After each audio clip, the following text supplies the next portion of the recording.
So hello guys, कैसे हो आप सब। उम्मीद है कि आप सब अच्छे से होंगे।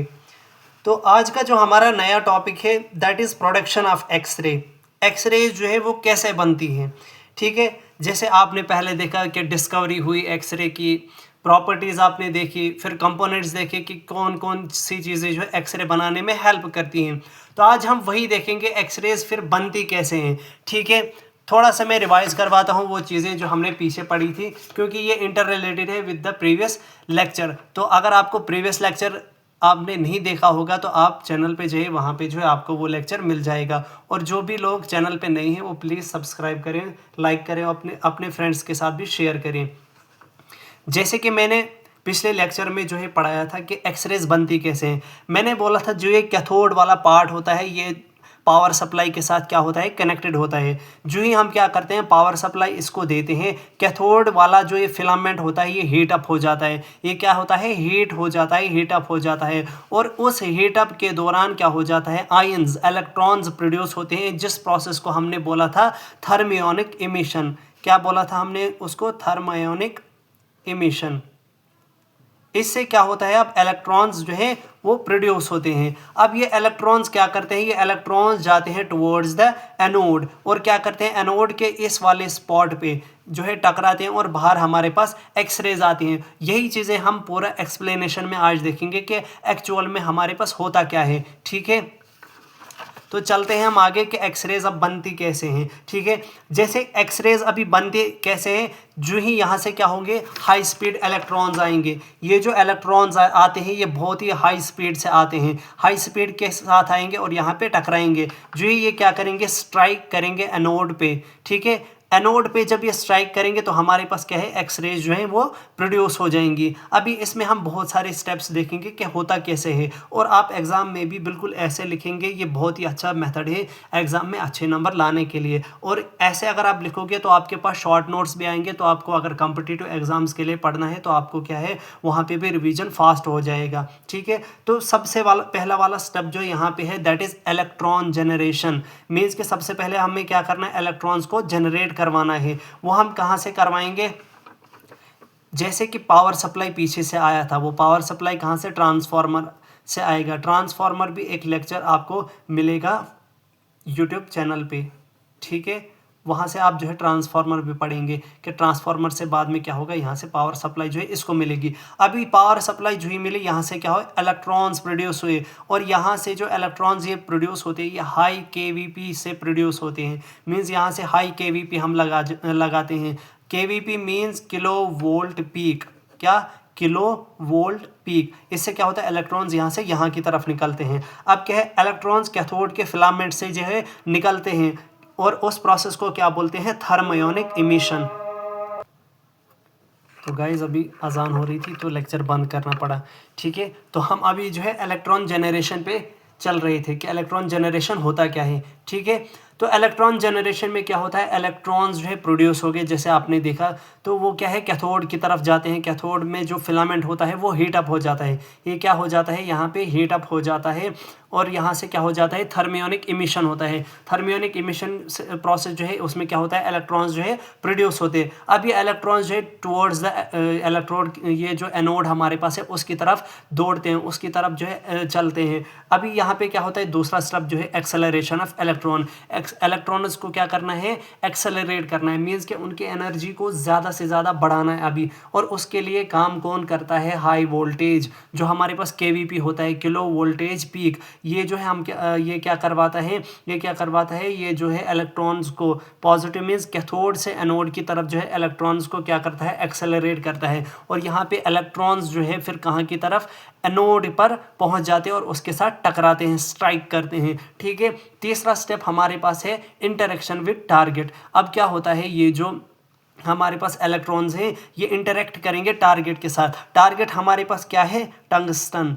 टारगेट क्या है हमारे पास, टंगस्टन। इसके साथ जो ये इंटरेक्ट करेंगे। इसमें क्या होगा, इलेक्ट्रॉन्स जो है वो स्ट्राइक करेंगे टंगस्टन के टारगेट के साथ। और कहाँ पे, फोकल स्पॉट पे। जैसे मैंने कल भी बोला था, फोकल स्पॉट क्या होता है, वो वाला एरिया जहाँ पे हमारे पास इलेक्ट्रॉन्स स्ट्राइक करते हैं और एक्सरेज प्रोड्यूस होती है, that is called focal spot. अब क्या होता है, ये जो इलेक्ट्रॉन्स है फोकल स्पॉट पे जो है टकराते हैं, वो हमारे पास क्या होती है, एक्सरेज यहीं से प्रोड्यूस होती है। अब हमारे पास जो 100% हमारे पास इलेक्ट्रॉन्स की एनर्जी थी, कितनी, 100% इलेक्ट्रॉन्स की एनर्जी थी, उसमें से जो एनर्जी है सिर्फ 1% एनर्जी इलेक्ट्रॉन्स की है जो हमारे पास एक्सरे बनाने में जो है यूज़फुल आई है हमारे पास, जिन्होंने कन्वर्ट किए इनटू दी एक्सरेज, जिन्होंने हेल्प की एक्सरे प्रोडक्शन में। बाकी जो 99% है, अप्रॉक्सीमेटली जो 99% है, वो हमारे पास क्या प्रोड्यूस करती है, हीट। और इसी हीट को जो है हम रिमूव करते हैं, जो मैंने मेथड्स हम बताए हुए हैं प्रीवियस लेक्चर में, आप वो वहाँ से देखें, ठीक है, कि हीट हम क्यों रिमूव करवाते हैं। आगे स्टेप है इसका, फॉर्मेशन ऑफ एक्सरेज। अभी ये जो एक्सरेज है वो कैसे बनती है। अभी ये जो एक्सरेज है वो दो मेथड से बनती है। दो मेथड से जब बनेंगी तो दो टाइप्स के एक्सरेज हमारे पास बनेंगी। एक बनेगी कैरेक्टरिस्टिक्स एक्सरे, दूसरी बनेगी ब्रह्मस्ट्रलंग एक्सरे, ठीक है। एक कैरेक्टरिस्टिक एक्सरे और दूसरा ब्रह्मस्ट्रलंग एक्सरे, ठीक है। अब हम आगे चलते हैं, कैरेक्टरिस्टिक एक्सरे क्या होता है। कैरेक्टरिस्टिक एक्सरे में जो है हमारे पास एक नॉन कंटिन्यूअस रेडिएशन होती है, ठीक है। हमारे पास एक नॉन कंटिन्यूअस स्पेक्ट्रम बनता है इस चीज़ का, ठीक है। अभी यहाँ पे क्या होता है, ये कैसे बनते हैं कैरेक्टरिस्टिक एक्सरे, ये हमारे पास बनते हैं जब हमारे पास जो इनर शेल इलेक्ट्रॉन होता है वो बाहर निकलता है। मैं पहले ये समझाता हूँ ड्रामेटिकली, फिर आपको ये अच्छे से समझ आएगा। जैसे कि मैंने यहाँ पे दो डायग्राम्स बनाई हुई हैं, आप ऐसे समझे। यहाँ से जो हमारे पास है ये इलेक्ट्रॉन हमारे पास आ रहा है, कौन सा है, इनकमिंग इलेक्ट्रॉन जो कैथोड से हमारे पास आया। ये कौन सा है, इनकमिंग इलेक्ट्रॉन जो कहाँ से आया, कैथोड से। अब ये जो है ये हमारे पास इनर शेल है, के शेल, एल शेल और एम शेल, ठीक है। ये किसका है, टंगस्टन का। टंगस्टन जो के शेल में एनर्जी होती है, कौन सी एनर्जी है, बाइंडिंग एनर्जी, के शेल में होती है 69.9 किलो इलेक्ट्रॉन वोल्ट। कितनी होती है, 69.9 किलो इलेक्ट्रॉन वोल्ट एनर्जी होती है किसकी, के शेल की, ठीक है। अब क्या होता है, यहाँ पे जो ये इलेक्ट्रॉन है वो स्ट्राइक करता है किस पे, इस वाले इलेक्ट्रॉन पे। यहाँ पे क्या होता है, इंटर अट्रैक्शन होती है किसकी, पॉजिटिव और नेगेटिव। जैसे पॉजिटिव अंदर से न्यूक्लियस है और ये इलेक्ट्रॉन जो है वो नेगेटिव है, यहाँ पे क्या होती है, अट्रैक्शन होती है। अपोजिट चार्जेस क्या करते हैं, अट्रैक्ट करते हैं एक दूसरे को, तो ये क्या करता है, टुवर्ड्स द न्यूक्लियस की तरफ आता है। तो यहाँ पे क्या होता है, जब ये के शेल पे ये इलेक्ट्रॉन पड़ता है, इसकी स्पीड बहुत ज़्यादा होती है, ये क्या करता है, यहाँ से ये इलेक्ट्रॉन जो है बाहर निकाल देता है। अब क्या होता है, यहाँ पे जो ये इलेक्ट्रॉन था ये तो खाली हो गई, यहाँ पे वैकेंसी जो है खाली हो गई। नेक्स्ट स्टेप में क्या होता है, ये जो आउटर शेल वाला इलेक्ट्रॉन था ये अंदर की तरफ आ जाता है, क्योंकि जो इलेक्ट्रॉन की एक टेंडेंसी होती है, एबिलिटी होती है कि अगर बाहर वाले शेल में इलेक्ट्रॉन नहीं है तो चलेगा, लेकिन जो इनर वाले शेल्स हैं वहाँ पे इलेक्ट्रॉन्स होना ही होना चाहिए, ठीक है, ताकि जो इसकी जो इलेक्ट्रॉनिक कॉन्फ़िगरेशन है वो बराबर रहे, ठीक है। तो इलेक्ट्रॉन क्या करता है, यहाँ से वापस यहाँ आ जाता है, लेकिन यहाँ पे क्या होता है, इस वाले इलेक्ट्रॉन की बाइंडिंग एनर्जी बहुत ज़्यादा होती है एज़ कम्पेयर टू द के शेल। आपको एक चीज़ का यहाँ पे ध्यान रखना है, जो शेल्स नज़दीक होते हैं न्यूक्लियस के उनकी बाइंडिंग एनर्जी कम होती है, और जो शेल दूर होते हैं न्यूक्लियस से उनकी जो बाइंडिंग एनर्जी होती है वो ज़्यादा होती है। तो यहाँ पे इसको जो है यहाँ तक आने के लिए क्या करना पड़ता है, एनर्जी लॉस करनी पड़ती है, ताकि फॉर एग्ज़ाम्पल इसकी जो एनर्जी अभी होती वो 100 होती है, तो इसको क्या करना पड़ता, बाकी जो एनर्जी है 100 माइनस 69.9 इतनी जो है इसको एनर्जी लॉस करनी पड़ती, तब जाके क्या हो जाता है, इसकी वैल्यू 69.9 हो जाती, ठीक है।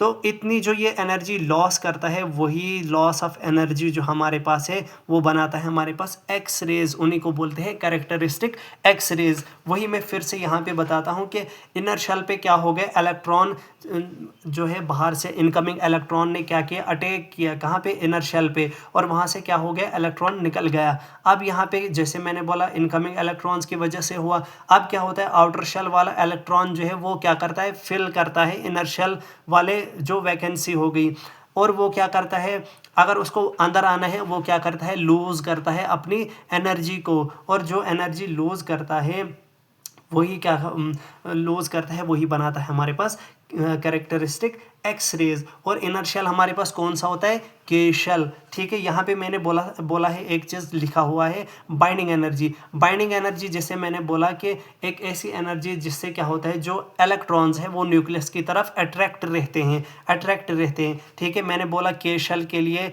जो टंगस्टन अगर टारगेट हमारा है, अगर उसके लिए हमारे पास जो के शेल की एनर्जी होनी चाहिए, बाइंडिंग एनर्जी कितनी होनी चाहिए, 69.9 भी होता है और 5 भी बहुत सारी जगहों पे आपको मिलेगा। तो 69.5 kilo electron volt most of the books में आपको मिलेगा। ठीक है, तो आपको यहाँ पे क्या है, के शेल में क्या होती है, कम बाइंडिंग एनर्जी होती है with respect to the outer, जो बाहर से होती है। और यही जो एनर्जी लॉस होता है उसी से हमारे पास क्या बनती है, कैरेक्टरिस्टिक एक्स रे। अब चलते हैं हम दूसरी रेडिएशन पे जो हमारे पास है ब्रह्मस्ट्रा-लंग।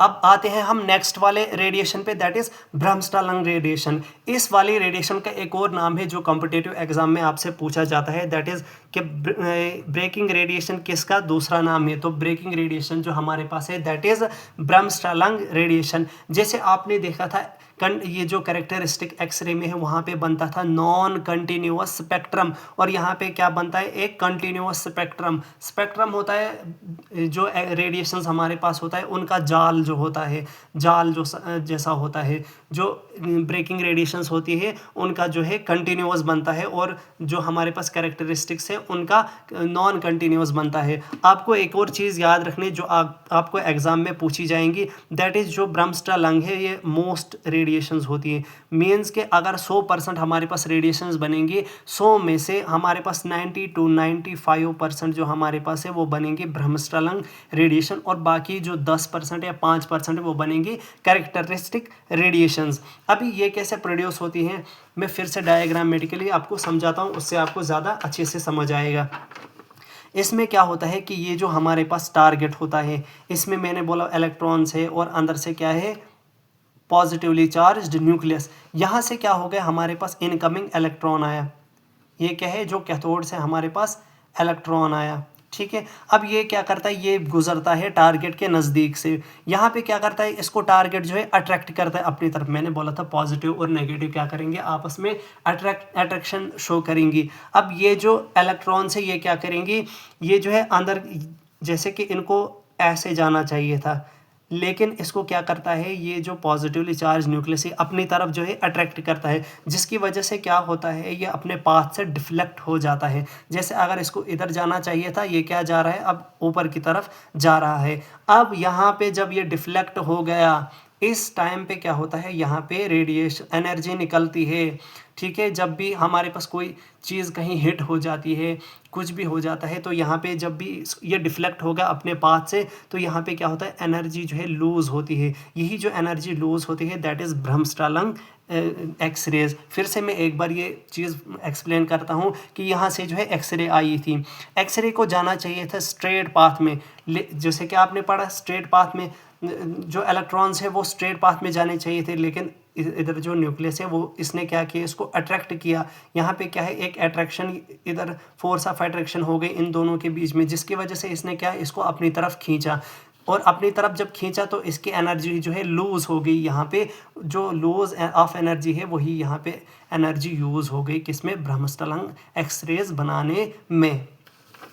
वही मैंने यहाँ पे आगे लिखा हुआ था कि जो इनकमिंग इलेक्ट्रॉन्स हैं उनकी स्पीड जो है डिक्रीज़ होती है, किससे, अट्रैक्शन। वो अट्रैक्शन कौन शो करता है, पॉजिटिवली चार्ज्ड न्यूक्लियस, और उसी से हमारे पास क्या है, ब्रह्मस्ट्रा-लंग एक्सरेज बनती हैं। उम्मीद है कि आपको ये समझ आ रहा होगा। ठीक है, आगे देखते हैं सॉफ्ट एक्सरेज और हार्ड एक्सरेज क्या होती है। ये दो पॉइंट्स भी आपको याद रखने हैं, सॉफ्ट एक्सरे और हार्ड एक्सरे क्या होता है। सॉफ्ट एक्सरे वो एक्सरेज हो गई जब हमारे पास जो है लो एनर्जी होगी। सॉफ्ट एक्सरे वो एक्सरे होती है जो जिनकी एनर्जी क्या होती है, लो होती है, और उनमें क्या होता है, लेस पेनिट्रेशन होती है। पेनिट्रेशन मीन्स के मतलब किसी चीज़ के आर पार जाने की जो पावर होती है वो इसमें कम होती है। इसलिए ये जो सॉफ्ट एक्सरेज हैं ये सिर्फ़ और सिर्फ क्या करते हैं, रेडिएशन डोज बढ़ाती हैं पेशेंट के लिए। ये क्या करते हैं, रेडिएशन डोज जो है इंक्रीज़ करती हैं पेशेंट के लिए, और ये क्या होती है, हार्मफुल होती है पेशेंट के लिए भी, और तो और रेडियोग्राफर के लिए भी। एग्ज़ाम पॉइंट ऑफ व्यू से बहुत इंपॉर्टेंट है कि इन दोनों में से कौन सी एक ऐसी एक्सरेज है जो हमारे पास रेडिएशंस को इंक्रीज़ करेगा, जो ऑक्यूपेशनल जो एक्सपोजर है उसको इंक्रीज़ करता है, दैट इज़ सॉफ्ट एक्सरेज। ठीक है। दूसरा हमारे पास आता है हार्ड एक्सरेज। हार्ड एक्सरेज जो है इनकी एनर्जी क्या होती है, बहुत ज़्यादा होती है और पेनिट्रेशन भी इनकी ज़्यादा होती है। और यही हार्ड एक्सरेज जो हम यूज़ करते हैं किसमें, डायग्नोस्टिक चीज़ों में। डायग्नोस्टिक मीन्स के इमेज फॉर्मेशन में हम यही यूज़ करते हैं। और थेरेपी वगैरह में भी, जैसे रेडियोथेरेपी आप देते हो तो उसमें भी आप क्या करते हो, यही वाली रेडिएशंस यूज़ करते हो। किस चीज़ के लिए, कैंसर ट्रीटमेंट के लिए। ठीक है। ब्रह्मस्टलिंग रेडिएशंस के बारे में आप एक चीज़ याद रखोगे, इसको आप मेमोग्राफी के लिए भी यूज़ करते हो। ठीक है। इसको किसके लिए यूज़ करते हो, मेमोग्राफी के लिए। That's all for today. उम्मीद है कि आपको ये सारा लेक्चर जो है पसंद आया होगा। तो आप इस लेक्चर को अपने फ्रेंड्स के साथ शेयर कीजिए, कमेंट कीजिए और सब्सक्राइब भी कीजिए।